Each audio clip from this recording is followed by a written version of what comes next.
السلام عليكم ورحمة الله وبركاته.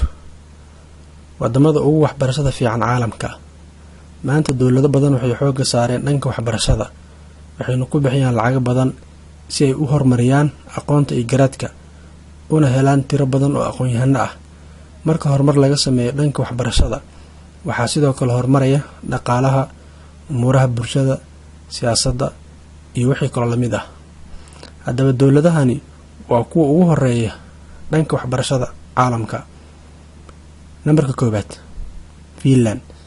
dadkeeda 100% waa shacab waxbarta waxayna gaarayaan aqoon-yahanada Finland ee haysta shahaadooyinka sare 63%. waxaan waxbarashada sahlay nidaamka waxbarashada oo ah mid bilaash ah oo aan lacag la iska qaadaynin.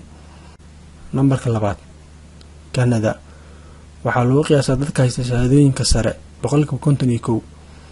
dadka waxbarashada ku jirna waxaa lagu qiyaasaa 99%. gobol kasta oo ku yaala Canada waxa uu leeyahay nidaam waxbarasho oo u gaar ah isla markaasna ay maamulaan golaha waxbarashada iyo barbaarinta. sidaa daraadeed Canada waxay ka mid noqotay dawladaha ugu waxbarashada wanaagsan dunida. nambarka saddexaad, New Zealand. waxay ku wanaagsan tahay New Zealand dhanka cilmi baarista. waxaa lagu qiyaasaa dadka haysta shahaadooyinka sare 40%, halka dadka haysta shahaadada koowaad ee jaamacadda ay gaarayaan 51%. nambarka afraad, Ingiriiska.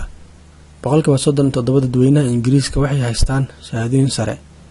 UK waxaa ku yaala jaamacado waxbarashadooda ay tayo leedahay waxaana ka mid ah jaamacadahaasi Oxford iyo Cambridge.